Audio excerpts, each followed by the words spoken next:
In this pod, we'll look at the key events of the Stresemann era, spanning from 1924 to 1929.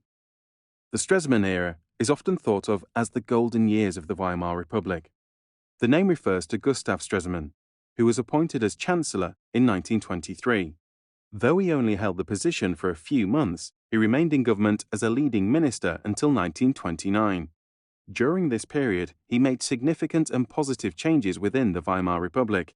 He contributed to economic recovery, improved international relations, and political stability. By the time Stresemann was appointed Chancellor in 1923, Germany was in the grip of crippling hyperinflation. The value of money had decreased hugely, and the prices of goods had risen. In spite of this, Stresemann managed to stabilize the economy. He ended the policy of passive resistance taking place in the Ruhr. He also introduced a temporary currency, the Rentenmark, which was later followed by the permanent Reichsmark. In 1924, Stresemann agreed to the Dawes Plan with America. This provided the Republic with 800 million marks. It was enough to bring hyperinflation to an end and to ensure future reparation payments could be met. It also allowed the Republic to repay only what it could afford. As a result, the economy quickly boomed in industries such as iron, coal, and chemical production. In 1929, Stresemann agreed to another loan from America under the Young Plan. This significantly reduced the reparations bill from £6.6 billion to £2 billion. The growing financial security reduced political pressure on the government. Landowners and industrialists prospered, and with the increase in wealth came a period of contentment. Improved international relations were not confined to America. In 1925, Stresemann signed the Locarno Pact to secure post-war territories. In 1926, Germany was allowed to enter the League of Nations. This signalled a change in attitude towards Germany, as more nations trusted the country again. Stresemann later signed the Kellogg-Briand Pact in 1928, in which signatory states promised not to use war to resolve conflict. Political stability was harder to achieve.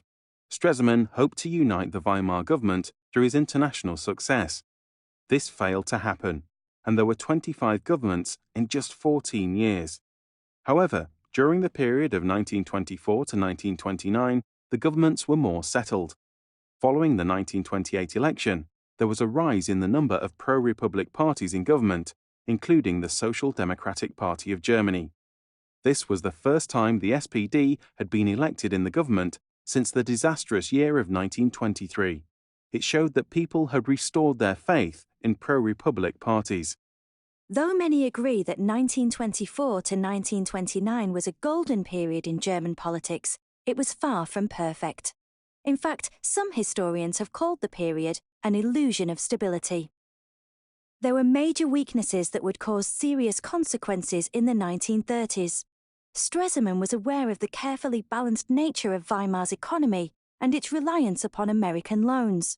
In a speech on the 3rd of October 1929, he said, "The economic position is only flourishing on the surface. Germany is in fact dancing on a volcano. If the short-term credits are called in, a large section of our economy would collapse." Unemployment continued to be an issue throughout the 1920s and worsened by the start of the 1930s. Agriculture never recovered from the war, and though industry boomed during the Golden Age, farming quickly declined. Though foreign relationships were improving, many felt that Stresemann was too cautious when dealing with other countries. Many Germans still resented the Treaty of Versailles and called for Stresemann to reject it and scrap reparations.